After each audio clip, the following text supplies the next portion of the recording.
Kapil Sharma comedy circus में बोल रहा है। आप मुसलमानों का भला कर रहे हैं, आप मुसलमानों का भला कर रहे हैं। दोनों सदन में एक भी सदस्य, दोनों सदन में सिर्फ एक सदस्य गुलाम अली को छोड़ के एक भी सदस्य आपका मुसलमान नहीं है। आप मुसलमानों का भला कर रहे हैं, आप मुसलमानों का भला कर रहे हैं।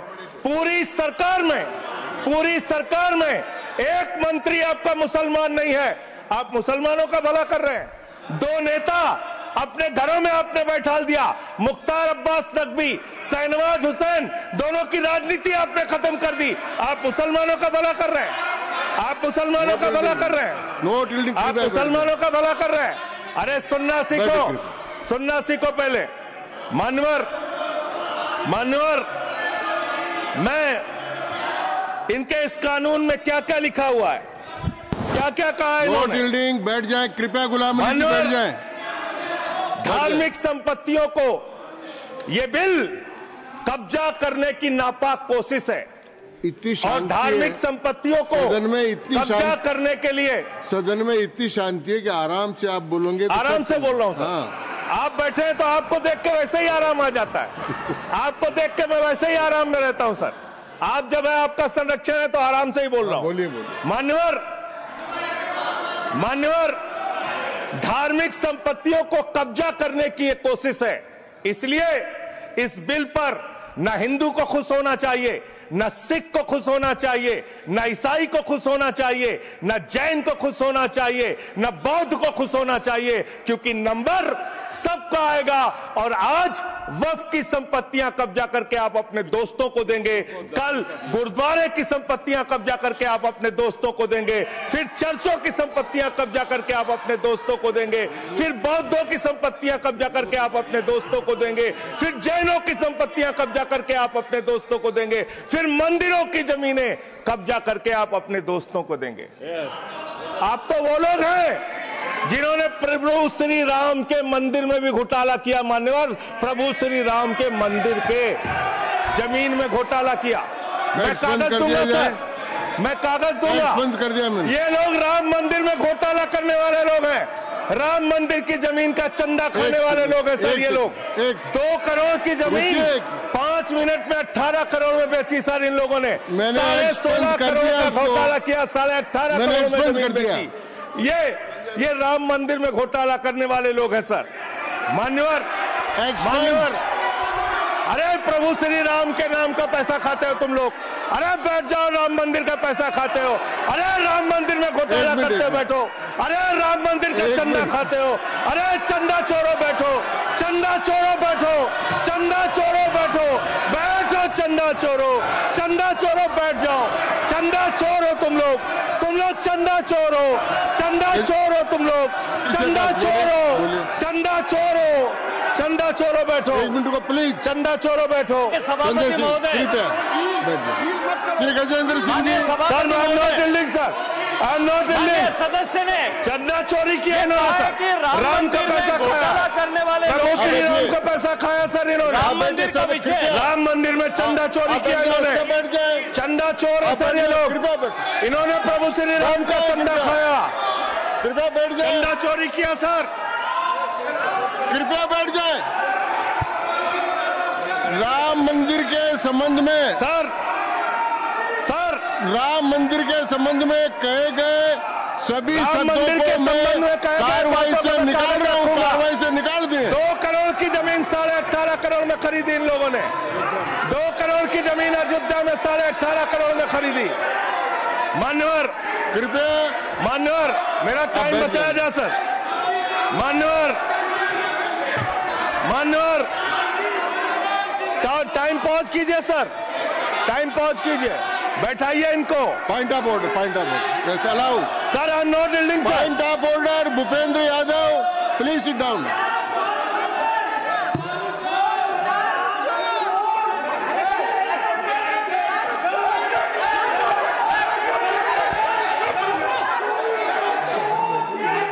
भाई पॉइंट ऑफ ऑर्डर मैंने दिया, आप जाइए स्थान पर, कृपया अपने स्थान पर जाएं। मैंने व्यवस्था का प्रश्न उठाने का मौका दिया भूपेंद्र जी यादव को। आप सब लोग अपने स्थान पर जाए, कृपया अपने स्थान पर चले जाएं, कृपया अपने स्थान पर जाएं, कृपया बैठे। मैंने भूपेंद्र जी, कृपया बैठ जाए, कृपया। श्री भूपेंद्र यादव सर, मैं पहले Bhupendra ji, yes sir, Bhupendra Yadav sir, Madan ji Rathore कृपया बैठ जाएं सर। ये कृपया, मैंने भूपेंद्र जी यादव को व्यवस्था का प्रश्न उठाने की अनुमति दी है, लेकिन मैं पहले बता दूं कि राम मंदिर के बारे में जो कुछ इनको कहा मैंने उसको एक्सपेंस कर दिया है, वो कार्रवाई का हिस्सा नहीं है। आप बोलिए sir.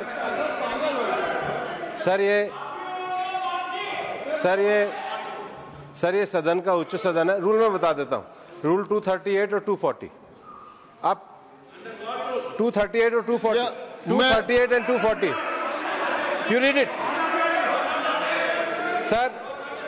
Sir there are sir 2 rules है, 238, 240। मेरे को बुक की जरूरत नहीं है। हाउ टू स्पीक ये 238 है सर। 240 बड़ा इंपॉर्टेंट है जी सर। कोई भी सदस्य अगर इररिलेवेंट बोलता है, अगर तो ये चेयर की पावर है कि उस सदस्य को रोक सकते हैं। जो विषय डिबेट से जुड़ा हुआ नहीं है, जो विषय सदन से जुड़ा हुआ नहीं है, इररिलेवेंट विषय को आपको रोकने का अधिकार है। जो सदस्य संजय सिंह जी बोल रहे थे वो इररिलेवेंट है। तीसरा एक और विषय सर, 238 में बोलने के बाद जो असंसदीय शब्द है, किसी भी पार्टी के बारे में, किसी के बारे में जो असंसदीय शब्द है वो बोले गए हैं, तो उसकी भर्त्सना भी हाउस पूरी तरीके से करता है, माननीय हटाता है। Tiruchi Siva. Sir, I also stand on the. Please, I am allowing Mr. Tiruchi Siva. I also stand on the same rule, sir. 238 and 240. You didn't quote 238. You remember 240, but 238 you are well versed, I know, but you are not quoted. Nothing refer, only the rule number. Yes, yes. Refer to any matter of fact on which a judicial decision is pending. No. Make a personal charge against a member. No. Please. What is? Please. Kindly listen. Hello, please. I'm on a point of order. I'm on a point of order. I'm on a point of order. Point of order आपने allow किया है। What is that? Point of order आपने allow किया है। Rule 240. बैठ जाए Sir. सुन ले एक बार Sir. मैं निर्णय मुझे करना, आप तो सुन तो लें। आप बैठे। Sir, only 240. 240 which मैंने is quoted, दोनों sir. 238, Sir, 240 दोनों देख लिए। Please, sir. Rule 240 says, the chairman, after having called the attention of the council to the conduct of a member who persists in irrelevance or in tedious repetition, you didn't call, sir.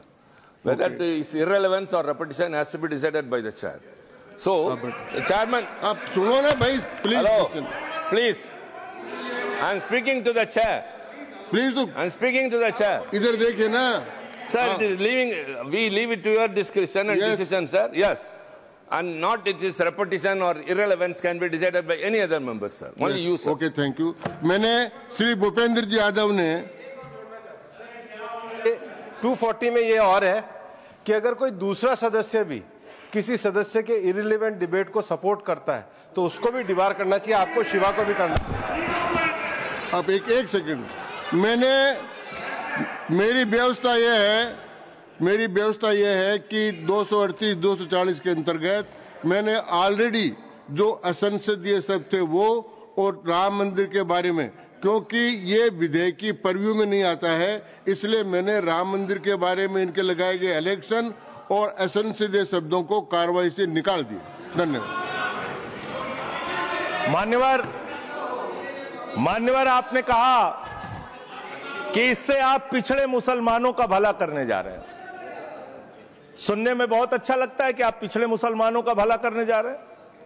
आपने इसमें कहा कि आप महिलाओं का भला करने जा रहे हैं। सुनने में बहुत अच्छा लगता है कि आप महिलाओं का भला करने जा रहे हैं, लेकिन ये सरकार, और यहां पे इस समय मंत्री जी नहीं है, मैं उनसे पूछना चाहता हूं, आप देश को और सदन को गलत जानकारी क्यों दे रहे हैं?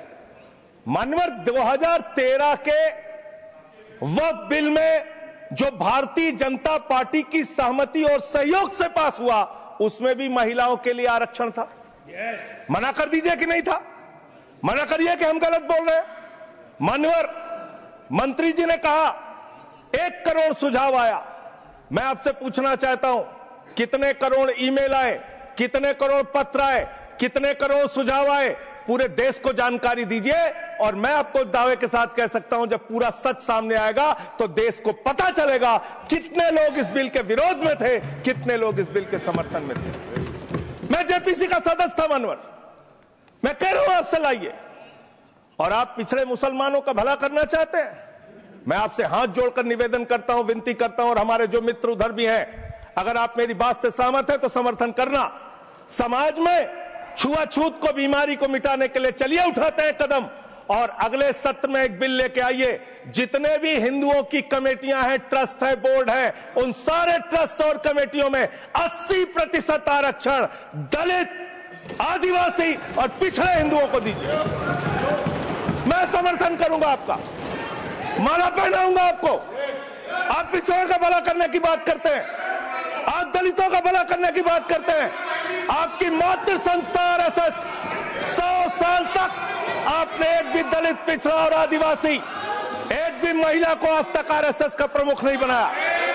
आप दलितों और पिछड़ों और आदिवासियों की आरएसएस के बारे में भला करने की बात करते हैं। माननीय, इस बिल में क्या लिखा है? आप जो भी बातें इस विधेयक के अलावा बोलेंगे, उन सब को मैं एक्सप्लेन करूंगा। ये सच नहीं है? क्या ये सच नहीं है? सर मेरा टाइम रोका जाए। और सर बिल के बारे में बात करते हैं। माननीय मंत्री जी ने कहा आज आप इस बिल को पास कर रहे हैं, आज आपका सीना चौड़ा हो रहा है, आपको लग रहा है एक धर्म के अधिकार को आप छीन रहे हैं। नहीं, कल को आप सभी धर्मों की धार्मिक संपत्तियां छीन के आप अपने दोस्तों का देने का काम करेंगे। मैं फिर इसको दोहरा रहा हूं और फिर इसको कह रहा हूं कि आप ये करेंगे, धार्मिक संपत्तियों के कब्जा करने का काम करेंगे। और किसी गलतफहमी में मत रहिए। आपको लोकसभा के चुनाव में मात्र 36% वोट मिला है। इस देश की 64% आबादी आज भी आपके खिलाफ है, आज भी आपके खिलाफ खड़ी है। किसी गलतफहमी में मत रहिए। बड़ी बड़ी सत्ता उखड़ गई और चली गई। मान्यवर, आपने इसमें लिखा बिल के अंदर कि वक्फ कमेटी के अंदर गैर मुसलमान इसका सदस्य बन सकता है।